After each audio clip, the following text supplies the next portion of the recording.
Hello everyone, next question है हमारे पास। Question number 58 है। ठीक है, तो 58 में हमको क्या दिया हुआ है? क्वेश्चन नंबर 58 में हमको दिया हुआ है चार्ज दिया हुआ है। ठीक है, एक चार्ज ऑफ, ठीक है, ये चार्ज ऑफ 10 मिली कूलम। ठीक है, चार्ज कितना दिया हुआ है हमको? ये चार्ज ऑफ 10 मिली कूलम। ठीक है, flow through a cross section. ठीक है, क्रॉस सेक्शन दिया हुआ है हमको 2.5 mm स्क्वायर। ठीक है, नॉर्मली इन 2 सेकेंड। ठीक है, द करंट इज। ठीक है, तो इस क्वेश्चन में हमको क्या निकालना है? इस क्वेश्चन में हमको निकालना है करंट निकालना है। ठीक है, तो करंट क्या होता है हमारे पास? Current I is equal to होता है हमारे पास Q अपॉन T। ठीक है, तो Q हमारे पास, ये हमारे पास चार्ज है। ठीक है, तो हमारे पास चार्ज है, और T हमारे पास क्या है? ये हमारे पास टाइम है। ठीक है, तो हमको क्वेश्चन में दिया हुआ है। ठीक है, तो चार्ज Q कितना दिया हुआ है? Q दिया हुआ है हमको 10। ठीक है, 10 मिली कूलम दिया हुआ है। ठीक है, तो Q इज इक्वल टू हो जाएगा हमारे पास 10 मिली मीन 10 रेज टू पावर -3। ठीक है, तो -3 कूलम आ जाएगा। ठीक है,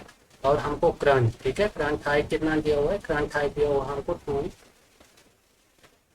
और क्या दिया हुआ है करंट में? हमको क्या दिया हुआ है? टाइम दिया हुआ है। ठीक है, टाइम कितना दिया हुआ है हमको? टाइम दिया हुआ है हमको 2 सेकेंड। ठीक है, तो time T is equal to हमको दिया हुआ है 2 सेकेंड। ठीक है, तो हमको निकालना क्या है इसमें? इसमें हमको करंट निकालना है। ठीक है, तो I is equal to Q upon T होता है। ठीक है, I is equal to Q की वैल्यू कितनी है? ये है हमारे पास 10 इंटू 10 रेज टू पावर -3। ठीक है, अपॉन टाइम टी की वैल्यू कितनी है हमारे पास? 2 सेकेंड है। ठीक है, तो ये आ जाएगा हमारे पास 5। ठीक है, करंट की वैल्यू क्या आ जाएगी? करंट की वैल्यू आ जाएगी हमारे पास 5 into 10 raise to power -3 ampere. ठीक है, तो हमारे पास करंट की वैल्यू हो जाएगी 5। ठीक है, 5 मिली एम्पियर आ जाएगा हमारे पास करंट। ठीक है, अगर हम इसको मिली एम्पियर में लिखेंगे तो क्या हो जाएगा? ये हमारे पास करंट की वैल्यू आ जाएगी 5 मिली एम्पियर। ठीक है, तो इसमें कौन सा होगा हमारे पास? ऑप्शन नंबर बी होगा। ठीक है, तो ये हो गया हमारे पास क्वेश्चन नंबर 58।